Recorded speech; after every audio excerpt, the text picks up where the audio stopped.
Hello guys, welcome to Infinity Studies. This is Shivani Mishra और आज हम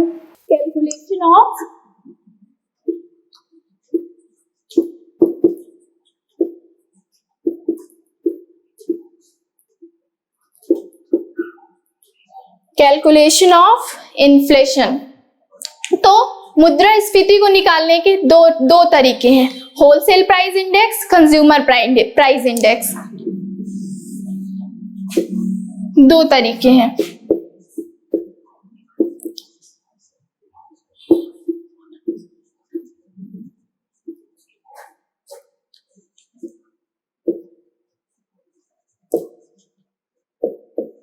consumer price index.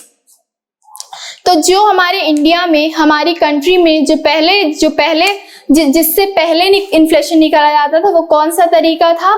Whole price index. लेकिन अब कौन से तरीके से निकाला जाता है? कंज्यूमर प्राइस इंडेक्स के तरीके से निकाला जाता है। तो होलसेल प्राइस इंडेक्स क्या है? जब आप कोई भी चीज मैन्युफैक्चरर से डायरेक्ट होलसेलर के पास चली गई, यहां से जब यहां तक गई, हम क्या करेंगे? इसका कैलकुलेशन कर लेंगे। लेकिन जब वही चीज कंज्यूमर होलसेलर के पास से किसके पास गई? एजेंट के पास गई। एजेंट के पास से रिटेलर के पास गई। फिर वो किसके पास गई? कंज्यूमर के पास गई। लेकिन जब ये कंज्यूमर के पास गई,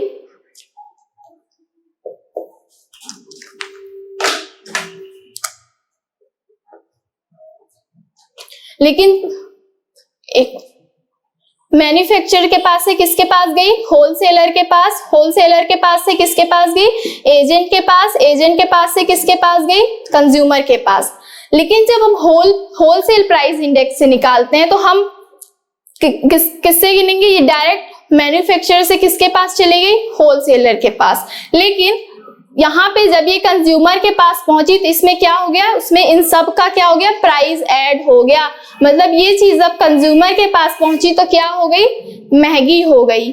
तो अब हम किस तरीके से निकालते हैं? कंज्यूमर प्राइस इंडेक्स के तरीके से निकालते हैं, जिसमें ये सारे क्या होते हैं? जिसमें ये सारी जो चार्जेस हैं वो क्या होते हैं? इंक्लूड होते हैं। तो अब देखिए, इसको हिंदी में क्या बोलते हैं?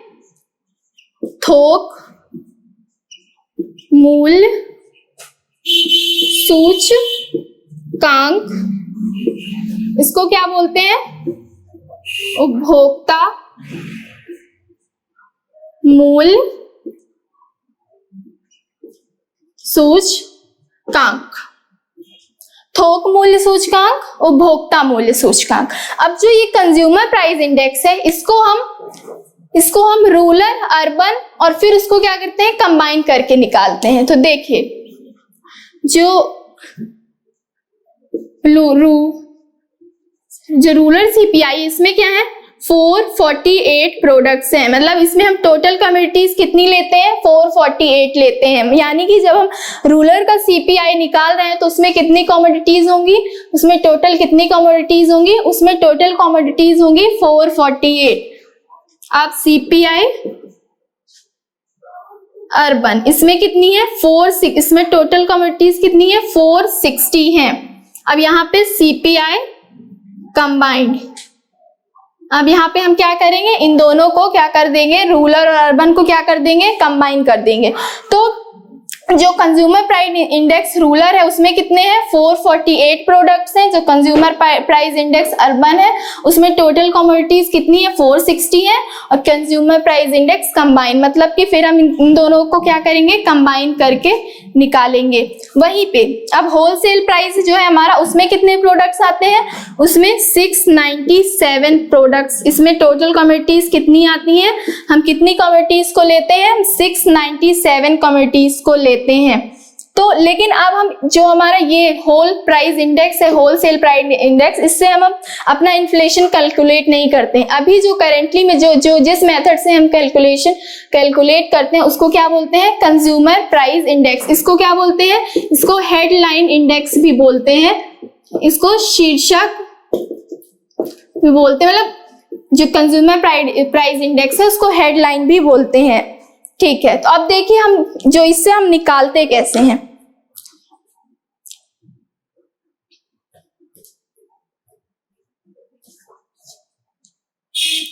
इसका हम बेस ईयर क्या लेते हैं 2018।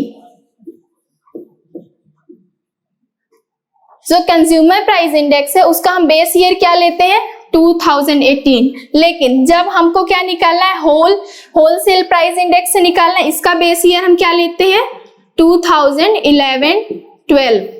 इसका बेस ईयर हम क्या लेते हैं 2011-12, इसका 2018। अब मान लीजिए बेस ईयर हमारा क्या है 2018। मान लीजिए अक्टूबर 2018 में महंगाई कितनी थी 100 रुपए थी। वहीं पे जब मैं अगले साल क्या देखती हूँ अक्टूबर 2019, यहाँ पे क्या हुआ, यहाँ पे हमारी महंगाई जो इन्फ्लेशन था वो कितने से बढ़ गया, इसका डिफरेंस कितना आया 10। कितने से बढ़ गया 10% से हमारा क्या हो गया इन्फ्लेशन बढ़ गया। तो 10 डिवाइडेड बाय 100 इक्वल टू जितना भी आए। अब मान लीजिए फॉर एग्जांपल एक और हम देख लेते हैं, हमारा बेस ईयर क्या है 2018। मान लीजिए जनवरी 2018 में जो हमारी इन्फ्लेशन थी वो कितनी थी 101%। जैन 2019 में कितनी हो गई 1112। डिफरेंस माइनस 101 माइनस 1112 कितना आया 11 आया। अब डिफरेंस 101 इक्वल टू कितना आएगा 10.89 समथिंग कुछ आएगा। ठीक है, तो जो इस निकालते हैं तो हम इसको कभी मंथ वाइज मंथ नहीं लेते, इसको हम कैसे निकालेंगे ईयरली निकालते हैं। ये कैसे चलता है, ये ईयर टू ईयर चलता है। मतलब कि अक्टूबर, जैसे अक्टूबर 2018 से कब तक चलेगा अक्टूबर 2019 तक, मार्च 2018 से कैसे चलेगा मार्च 2019 तक। मतलब इसको हम ईयरली कैलकुलेट करते हैं, इसको हम मंथली कैलकुलेट नहीं करते हैं। तो जब भी हम ये निकालेंगे कंज्यूमर प्राइस इंडेक्स या फिर हम इन्फ्लेशन का कैलकुलेशन करेंगे तो हम कैसे करेंगे, हम ईयरली करेंगे, हम कभी भी उसको मंथली नहीं करेंगे। तो आई होप इतना आपको समझ में आ गया होगा। अब हम देखिए, अब इसका डाटा कलेक्शन, कुछ ऑर्गेनाइजेशंस हैं जिनका नाम जो डाटा कलेक्ट करती हैं।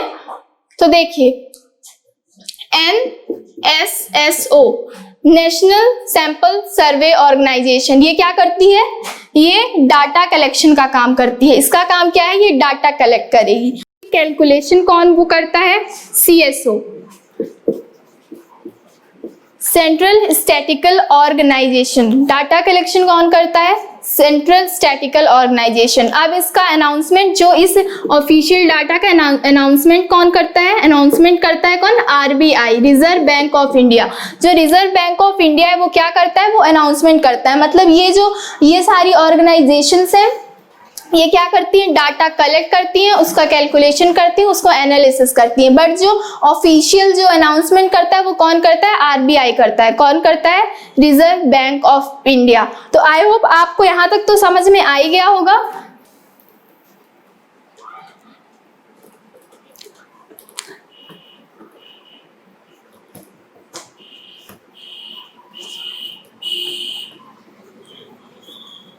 क्या पढ़ेंगे अब हम, इफेक्ट्स ऑफ इन्फ्लेशन।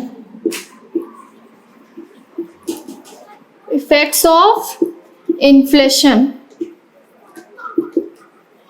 मतलब मुद्रास्फीति का असर।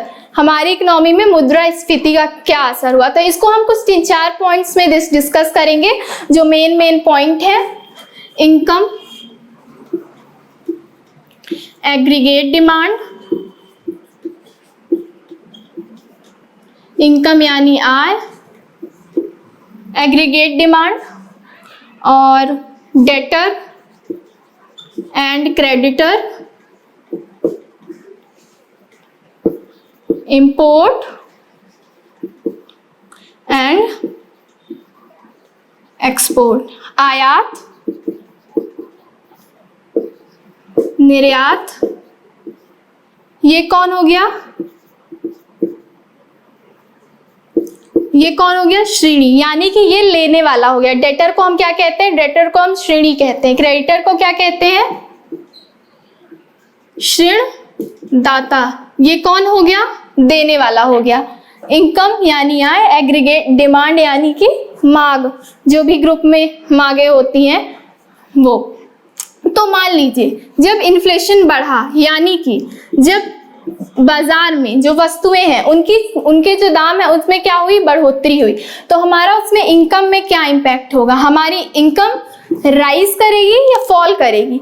तो क्या होता है, जो प्राइस है इसका क्या होता है, इनकम से डायरेक्ट रिलेशन होता है। जब भी बाजार में इन्फ्लेशन बढ़ता है, जब भी बाजार में महंगाई आती है, क्या होता है, इनकम भी बढ़ती है। मतलब जब लोगों की जेब में पैसा होगा तब तो वो चीजें खरीद पाएंगे। तो क्या होगा, जब बाजार में किसी भी चीज की क्या होती है, प्राइस राइज करती है, तो हमारा क्या होता है, इनकम बढ़ती है। आपको पता ही होगा जो गवर्नमेंट है वो क्या करती है, वो जब महंगाई बढ़ती है तो जो प्राइवेट एम्प्लॉयज हैं, गवर्नमेंट एम्प्लॉयज हैं, उनको क्या मिलता है, महंगाई भत्ता मिलता है। लेकिन वहीं पे जब महंगाई कम होती है तो सरकार ऐसा तो नहीं करती कि उनसे पैसे छीन लेती है कि नहीं अब उनको इतने पैसे की जरूरत नहीं है, उनसे ये पैसे ले लो।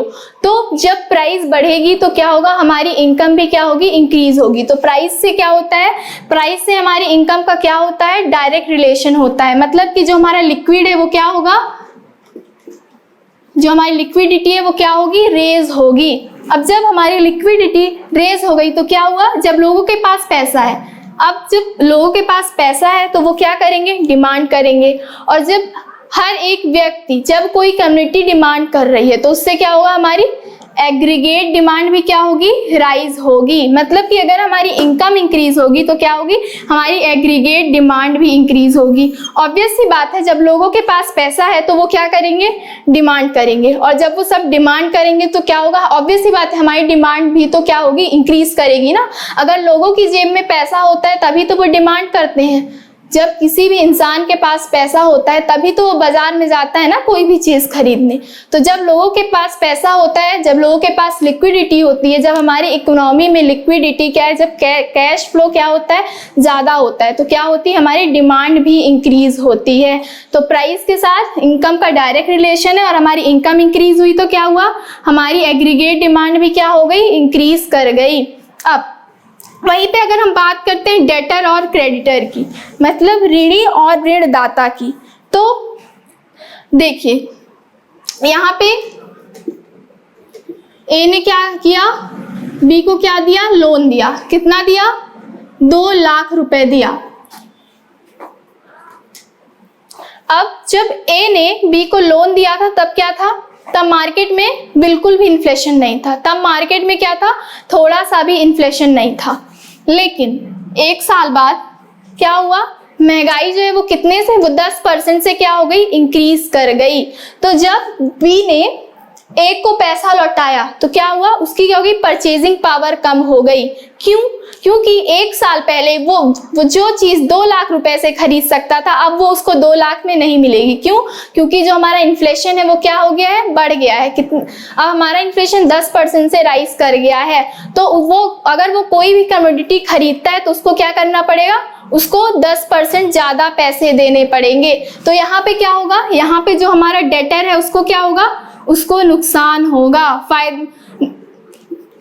किसको, हमारे क्रेडिटर को क्या होगा, नुकसान होगा। ऋणदाता को नुकसान होगा, लेकिन क्या होगा, लेने वाले को फायदा होगा, क्योंकि उससे तो उतना ही पैसा देना है। लेकिन परचेजिंग पावर किसकी कम हो गई, परचेजिंग पावर कम हो गई क्रेडिटर की, यानी कि ए की। ए ने बी को लोन दिया था, उसने 1 साल बाद लौटाया, बाजार में क्या हो गया, महंगाई बढ़ गई। और जब महंगाई बढ़ती है, जब किसी भी चीज के प्राइस राइज करते हैं तो क्या होता है, जब प्राइस राइज करते हैं तो क्या होता है, परचेजिंग पावर हमारी क्या होती है, गिर जाती है। और साथ साथ में क्या होता है, हमारी करेंसी की वैल्यू भी गिर जाती है। याद रखना कि जो हमारी परचेजिंग पावर अगर बढ़ रही है तो क्या होगा, हमारी करेंसी की वैल्यू भी क्या होगी, मार्केट में बढ़ेगी। मतलब कि अगर मैं उसी पैसे से ज्यादा चीजें खरीद पा रही हूँ तो ऑब्वियस सी बात है पैसे की क्या है, ज्यादा कीमत है। लेकिन अब वहीं पे अगर मैं उसी पैसे से कम चीजें खरीद पा रही हूँ, क्या होगी, पैसे की कीमत जो है घट गई, जो हमारी करेंसी की वैल्यू है वो क्या हो गई, घट गई। अब यहाँ पे मान लीजिए प्राइस कम हो गई और क्या हो गया, हमारी परचेजिंग पावर बढ़ गई। तो यहाँ पे क्या होगा, हमारी करेंसी की वैल्यू भी क्या हो जाएगी, बढ़ जाएगी। है ना। तो देखिए अब यहाँ पे क्या हुआ, यहाँ पे जो ऋण देने वाला था उसका क्या हुआ, ऋणदाता का क्या हुआ, नुकसान हो गया। क्यों? क्योंकि उसकी परचेजिंग पावर क्या हो गई, वहां पे कम हो गई।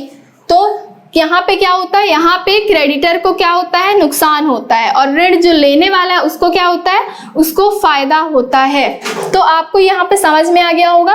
प्राइस, अगर प्राइस राइज करती है, अगर बाजार में महंगाई आती है तो क्या होता है, इनकम बढ़ती है, इनकम बढ़ती है तो एग्रीगेट डिमांड भी बढ़ती है, और यहाँ पे जो डेटर है उसको क्या होता है, फायदा होता है, क्रेडिटर को नुकसान होता है। क्यों नुकसान होता है?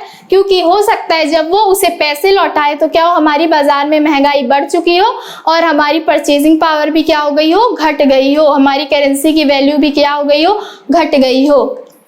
अब देखिए अब यहाँ पे एक्सपोर्टर को कैसे नुकसान होगा, मतलब एक्सपोर्टर को कैसे फायदा होगा। ऐसे मान लीजिए जब हमारे करेंसी की वैल्यू घटती है, मान लीजिए जो यूएस है और इंडिया है, यूएस की करेंसी क्या है, ज्यादा स्ट्रांग है, तो जब इंडिया से यूएस कोई भी सामान एक्सपोर्ट करता है, मतलब जब इंपोर्ट करता है, तो उसको क्या होता है, वो चीज उसको फायदे में मिलती है। नुकसान किसको होता है, इंडिया को। क्यों? क्योंकि वहां की जो करेंसी है, वहां के जो डॉलर्स है वो क्या है, ज्यादा स्ट्रांग है एज कंपैरिजन टू इंडिया। तो यहाँ पे क्या होगा, यहाँ पे जो एक्सपोर्टर को क्या होगा, नुकसान होगा, इंपोर्टर को क्या होगा, फायदा होगा। क्यों फायदा होगा? क्योंकि यहाँ की जो करेंसी थी उसकी वैल्यू क्या हो गई, डिक्लाइन कर गई, और वहां की वैल्यू क्या, वहां की करेंसी की वैल्यू क्या है, ज्यादा स्ट्रांग है। तो यहाँ पे क्या होता है, यहाँ पे जो है एक्सपोर्टर को नुकसान होता है और इंपोर्टर को क्या होता है, फायदा होता है ना। आई होप आपको समझ में आ गया होगा कैसे। तो यहीं पे आज का हम ये लेक्चर समाप्त करते हैं। उम्मीद करती हूँ आपको आज सारा कुछ अच्छे से समझ में आया होगा। अब इसके आगे का हम नेक्स्ट लेक्चर में जो है आगे की चीजें सारी कंटिन्यू करेंगे और फिनिश कर लेंगे। Thank you.